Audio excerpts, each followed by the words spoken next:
신약성경 제가 가지고 있는 성경은 235페이지입니다. 사도행전 27장 22절에서 26절까지의 말씀 우리 함께 한 목소리로 같이 봉독하겠습니다. 내가 너희를 권하노니 이제는 안심하라. 너희 중 아무도 생명에는 아무런 손상이 없겠고 오직 베뿐이리라. 내가 속한 바 곧 내가 섬기는 하나님의 사자가 어젯밤에 내 곁에 서서 말하되 바울아 두려워하지 말라. 내가 가이사 앞에 서야 하겠고 또 하나님께서 너와 함께 항해하는 자를 다 내게 주셨다 하였으니 그러므로 여러분이여 안심하라. 나는 내게 말씀하신 그대로 되리라고 하나님을 믿노라. 그런즉 우리가 반드시 한 섬에 걸리리라 하더라. 아멘. 들으신 헌금을 위해서 기도하겠습니다. 하나님, 주의 백성들이 하나님을 예비하며 귀한 예물을 봉헌에 올려드렸습니다. 아버지, 이 추석의 이 추수의 계절에 하나님 우리 지체들의 모든 삶 가운데 선한 열매들이 맺혀질 수 있도록 인도해 주시고 코로나19로 어려운 상황이지만 그럼에도 불구하고 우리 지체들의 가정과 사업장 위에 하나님의 도우심과 이끄심의 은혜가 풍성하게 열매 맺도록 역사해 주옵소서. 있어야 할 것 채우시고 필요한 것 있게 하시는 아버지의 영광이 우리 지체들의 삶 가운데 있기를 소망합니다. 거룩하신 예수님의 이름으로 축복하고 기도하옵나이다. 아멘. 오늘 봉독할 말씀을 가지고 나는 어떻게 항해하고 있습니까? 라고 하는 제목으로 말씀을 나누도록 하겠습니다. 13세기 이탈리아의 작가인 단테 알리기에리라고 하는 분이 있습니다. 이분이 쓴 책이 여러 가지가 있는데 그 중에 이제 우리에게 잘 알려진 책 중에 하나가 바로 신곡이라고 하는 제목의 책에서 왜 이 책의 이름을 한국말로 신곡이라고 번역을 했을까? 아마 이제 일본 사람들이 번역한 것을 그대로 이제 한국말로 번역을 하다 보니까 신곡이라고 하는 이름이 붙은 것 같은데요. 원래 이 책의 그 제목은 단테는 코메디아라고 하는 희극이라고 하는 이름을 붙였대요. 그리고 이제 후에 이제 시간이 지나면서 그 출판업자들이 이 책의 이름을 라 디비나 코메디아라고 이름을 붙였다는 거예요. 디비나라고 하는 단어는 성스러운이라고 하는 뜻인데요. 그러니까 성스러운 희극이라고 이제 이름을 붙인 겁니다. 그래서 우리 한국말의 신곡이라고 하는 뜻은요. 원래 이 책 제목은 한국말로 번역하면 성스러운 희극이 됩니다. 그런데 이 책이 왜 성스러운 희극이라고 하는 제목을 이제 붙였냐면 이 책의 구성이 지옥편, 연옥편, 그 다음에 천국편이라고 하는 내용으로 구성이 되어 있기 때문입니다. 우리 개신교에서는 이제 연옥을 믿지 않기 때문에 이제 이 연옥이라는 내용이 낯선 면이 있는데 당시 단테가 중세 가톨릭교의 배경에서 이 책을 썼기 때문에 이제 연옥이 들어가 있습니다. 단테의 신곡 지옥편을 보게 되어지면 단테가 지옥의 6번째 구덩이를 지나갈 때 화려한 황금 외투를 입고 서 있는 사람들을 보게 돼요. 그들의 옷은 눈을 부시게 할 만큼 아름답고 화사해 보였는데요. 그러나 그들의 모습을 자세히 살펴보던 단테는 그들이 입은 황금 외투가 사람의 눈을 속이는 착시 현상에 불과하다는 것을 깨닫게 됩니다. 왜냐하면 그 황금 외투는 납덩어리들을 펴서 만든 옷에 입힌 도금이었기 때문입니다. 즉 그들은 황금 외투를 입고 있는 것처럼 보였으나 실제로는 아주 무거운 납덩어리 외투를 입고 있었던 것입니다. 그래서 그들은 납덩어리로 만들어진 그 외투를 입고는 그 무게로 인하여서 한 발짝도 걷지 못하고 그냥 제자리에 영원토록 서 있어야 하는 고통을 당하고 있었는데요. 이들의 모습을 궁금한 눈으로 바라보는 단테에게 베르글리우스라고 하는 사람이 이렇게 말합니다. 저들은 이 세상에 있을 때 늘 자기 자랑과 허영으로 욕심을 채운 자들입니다. 그들은 늘 스스로 선한 척, 경건한 척, 위선을 떨며 자신들을 과대 포장한 자들입니다. 그들은 이 땅을 살면서 황금 외투를 입고 자신을 자랑하기 위해 살아온 자들입니다. 그런 까닭에 지금 그들은 위선과 자기 자랑의 대가를 치르기 위해 황금 대신 흙덩어리로 된 외투를 입고 저렇게 거친 숨을 내뿜고 있는 것입니다. 오늘 저와 여러분이 봉독한 말씀은 사도 바울이 이제 로마로 압송되는 과정에서 있었던 사건입니다. 우리가 사도행전 24장에서 당시 대제사장이었던 아나니아가 여러 사람들을 부축해서 당시 로마에서 파송되어 유대의 총독으로 있던 벨릭스에게 바울을 고소합니다. 그래서 바울이 벨릭스에게 신문을 받는데요. 그런데 이 벨릭스라고 하는 사람이 유대의 총독으로 한 2년여 정도 있다가 당시 유대인과 시리아 사이에 일어났던 폭동을 잘 관리하지 못했고 또 이 사람이 어떤 정치적인 여러 가지 문제에 얽혀서 2년 만에 그가 유대의 총독에서 실각을 당하는데요. 그래서 사도행전 25장에 보면 벨릭스 이후로 베스도라고 하는 사람이 유대의 총독으로 왔는데 그때도 또 역시 대제사장들과 유대인들이 그에게 바울을 고소합니다. 그래서 사도 바울이 유대인들의 이러한 고소 앞에서 자신을 변호하면서 이런 얘기를 해요. 사도행전 25장 11절 말씀 한번 보실까요? 같이 한번 읽겠습니다. 만일 내가 불의를 행하여 무슨 죽을 죄를 지었으면 죽기를 사양하지 아니할 것이나 만일 이 사람들이 나를 고발하는 것이 다 사실이 아니면 아무도 나를 그들에게 내줄 수 없나이다. 내가 가이사께 상소하노라 한대. 여러분, 당시 사도 바울은 로마의 시민권을 가지고 있었어요. 그런데 로마의 시민권을 가졌던 사람들은 누구나 다 로마의 황제 앞에 호소할 수 있는 권리가 있었습니다. 로마의 황제에게 호소하면 황제 외에 그 누구도 그 사람을 재판하거나 판단할 수 없었습니다. 그래서 사도 바울이 오늘 저와 여러분이 봉독한 말씀에 그래서 로마에까지 압송되어 가는 것입니다. 그런데 여러분, 사도 바울이 자신이 로마의 시민권자라는 사실을 밝혀서 로마로 보내지게 되어지는 것이 사도행전 25장 이후에 일어난 사건인데, 여러분 재밌는 것은 성경이 사도행전 23장 11절에서 이미 바울에게 이런 말씀을 하셨다라고 하는 거예요. 사도행전 23장 11절 말씀 한번 보실까요? 예, 같이 한번 읽겠습니다. 그날 밤에 주께서 바울 곁에 서서 이르시되 담대하라. 내가 예루살렘에서 나의 일을 증언한 것 같이 로마에서도 증언하여야 하리라 하시니라. 그러니까 여러분, 사도행전 25장 이후에 오늘 27장에 사도 바울이 로마로 압송되어져 가는 이 사건은 어떤 단순히 우연히 이루어진 사건이 아니라 하나님이 앞서서 말씀하셨던 그 말씀의 내용이 성취되는 겁니다.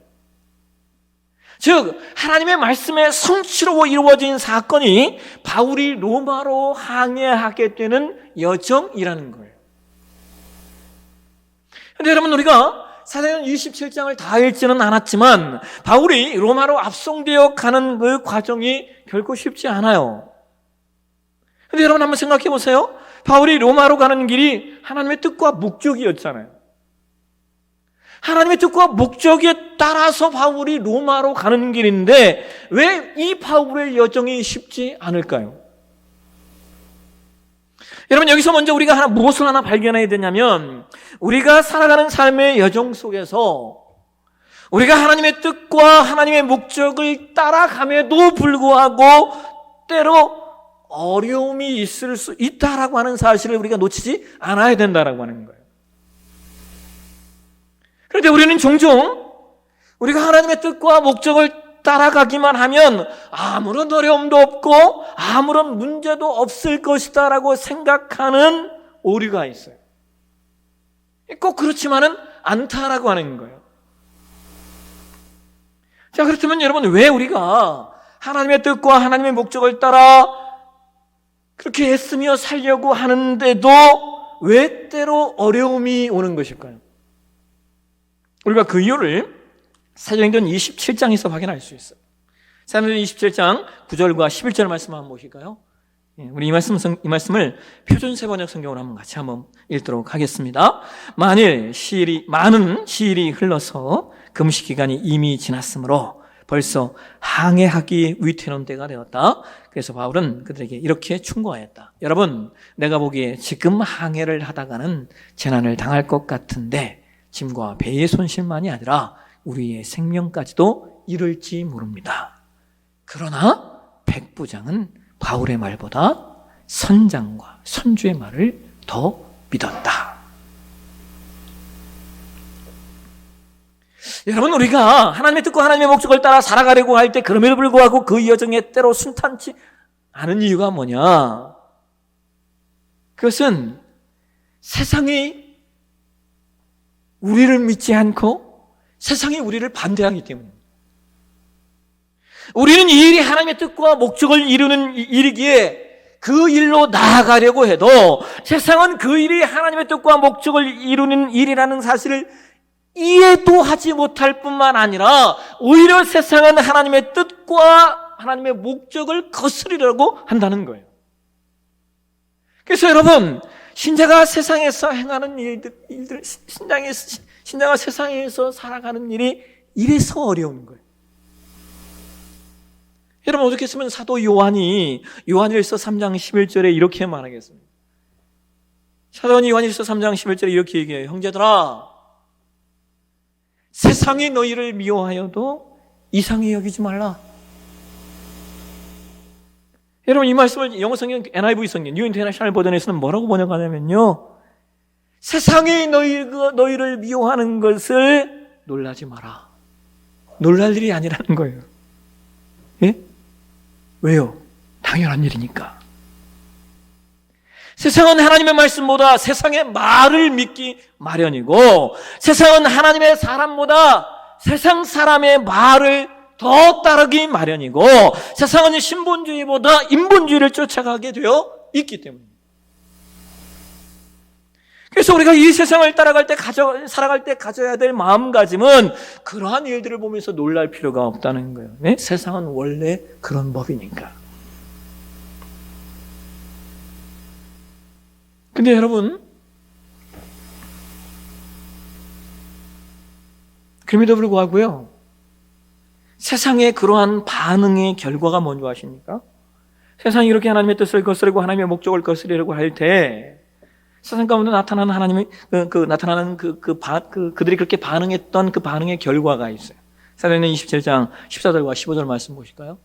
같이 한번 읽겠습니다. 얼마 안 돼요. 섬 가운데로부터 유라굴로라는 광풍이 크게 일어나니 배가 밀려 바람을 맞추어 갈 수 없어 가는 대로 두고 쫓겨 가다가.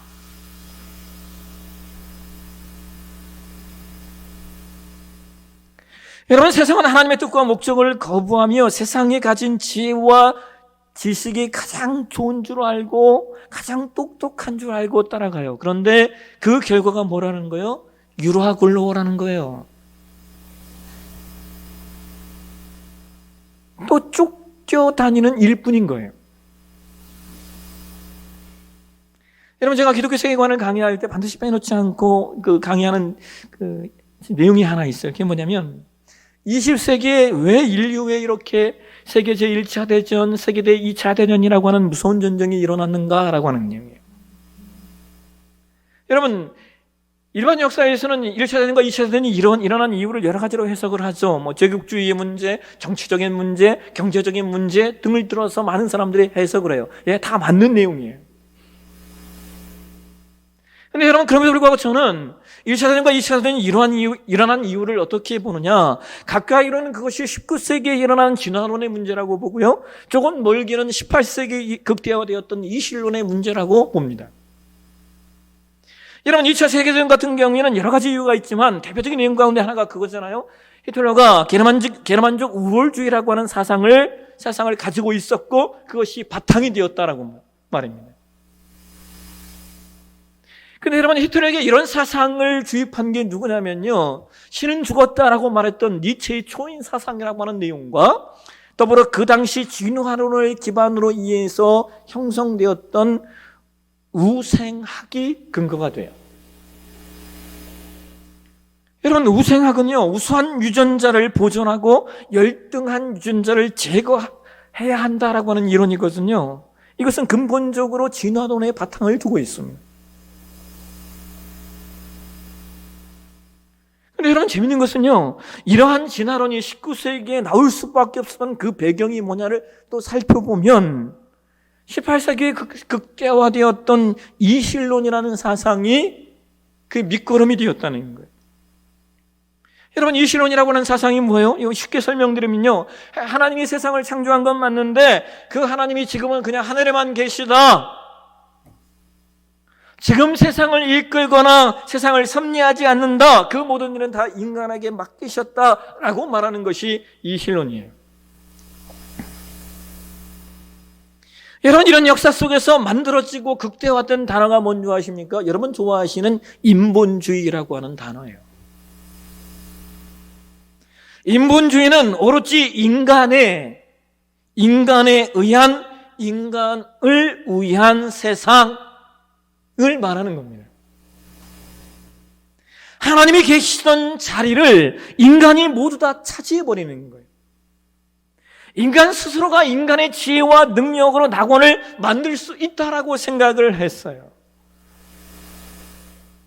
그래서 이러한 인간의 내면을 이미 단테는 늘 자기 자랑과 자기 효용을 가지고 욕심을 가지고 살아간다라고 말하는 것이고, 그래서 이러한 인간의 사상이 얼마 안 가서 깡그리 무너지는 일들이 일어나는데 그것이 뭐예요? 1차 대전과 2차 대전이라는 거예요.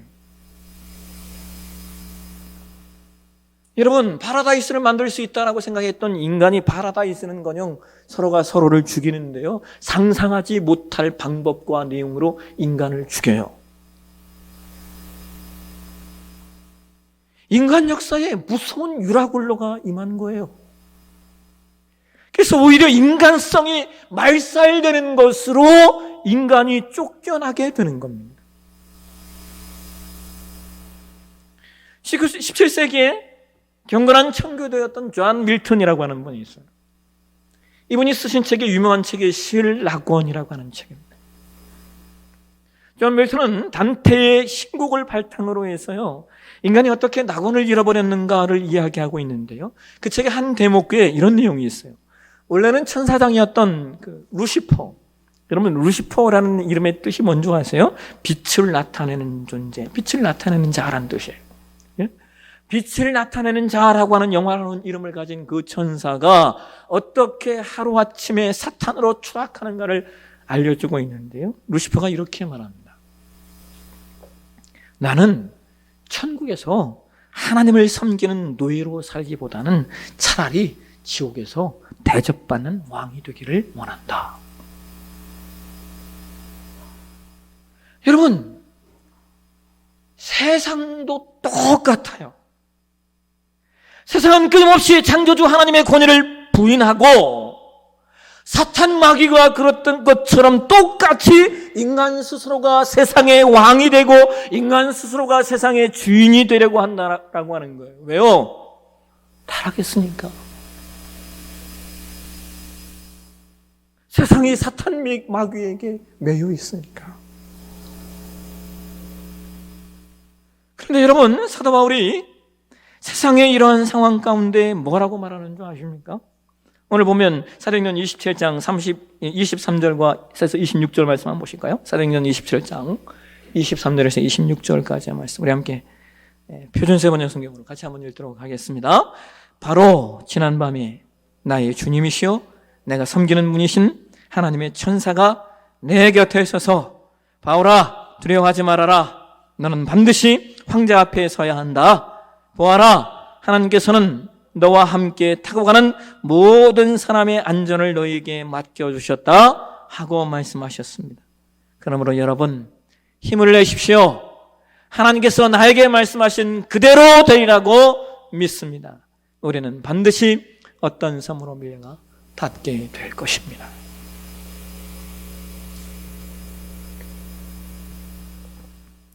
여러분, 하나님께서 저와 여러분을 하나님의 사람으로 부르신 이유는요, 세상 사람들에게 세상은 하나님의 목적과 하나님의 뜻에 의하여 움직여지고, 하나님이 저와 여러분을 부르신 목적이 세상은 인간에 의해 움직여지는 게 아니야. 세상은 하나님의 뜻과 목적에 의하여 움직여지는 것이야 라는 사실을 저와 여러분의 인생을 통하여 보여주시기 위해서 하나님이 저와 여러분을 선택하셨다라고 하는 거예요. 그래서 신자의 삶은 바로 이것을 세상 사람들에게 보여줘야 돼요.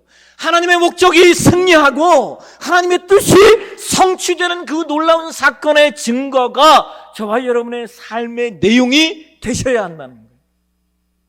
이게 신자의 삶이에요.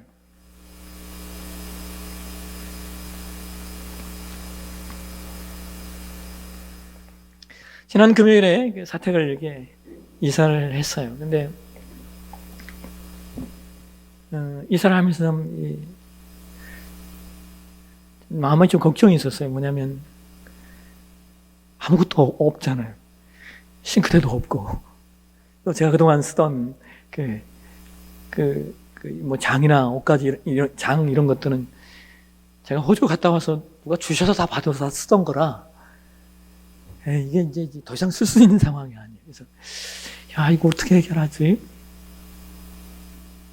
뭐 장이라도 있어야 되고 뭐 수납장이라도 좀 있어야 되는데, 이번에 이사 오면서 그대로 하나 따라온 건 고명자 집사님이 주신 단쓰고 하나 따라왔어요. 단쓰고 하나 따라와. 나머지는 다 버릴 수밖에 없어요. 제가 그거 보면서 넌 오래 간다 이렇게 생각을 했는데,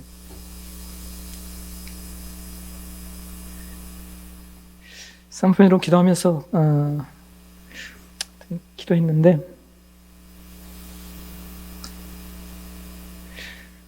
개인적으로 저를 후원하시는 권사님들이 좀 몇 분 계세요. 근데 이제 한 권사님 갑자기 전화가 왔어요. 권사님, 얼마 입금할 테니까 필요한 데 쓰세요.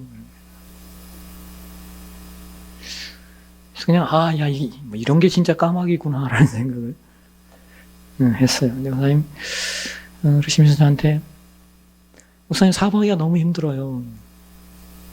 사박이가 너무 힘들대요. 기도해 주세요.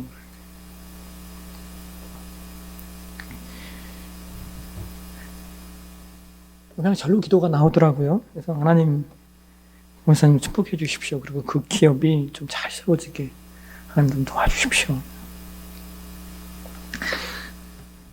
며칠에 전화가 오셨어요. 목사님 감사해요. 저희 회사가 80억짜리 공사 입찰을 했는데 당선됐어요.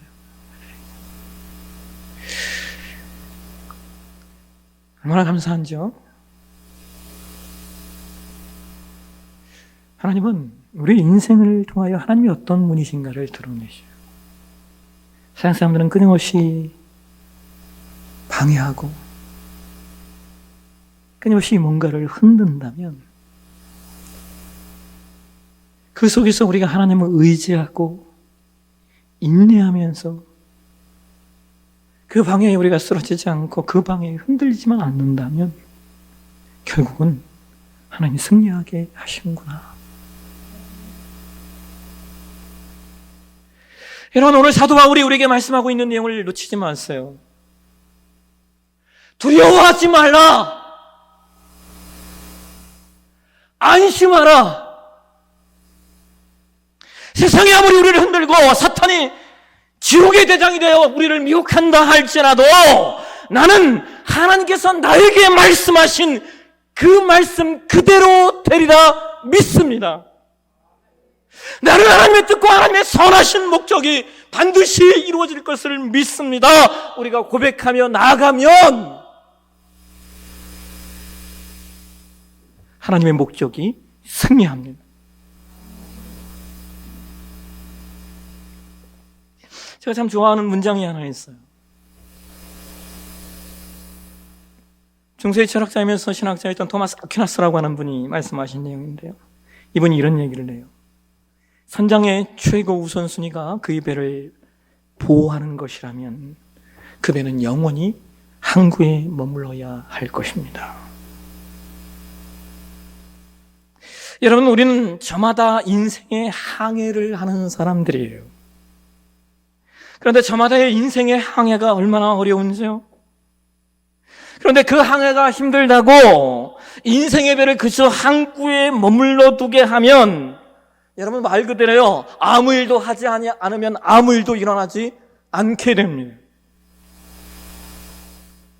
그래서 우리는 부단히 우리의 인생을 바다에 던져서 인생의 항해를 해가야 돼요. 하나님을 의지하면서 말입니다.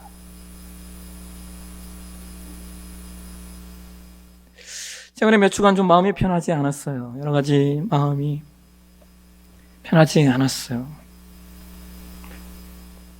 그래서 하나님께 기도했어요. 하나님, 마음이 왜 이럴까요? 그래서 하나님이 말씀 하나 주셨어요. 예레미야 29장 11절 한번 보실까요? 우리 같이 한번 읽겠습니다. 나 여호와가 말하노라, 너희를 향한 나의 생각은 내가 하나니 재앙이 아니라 곧 평안이요 너희의 장래 소망을 주려 하는 생각이라. 이번 한 주간 저와 여러분의 인생의 항해가 복되시기를 주의 이름으로 축원합니다.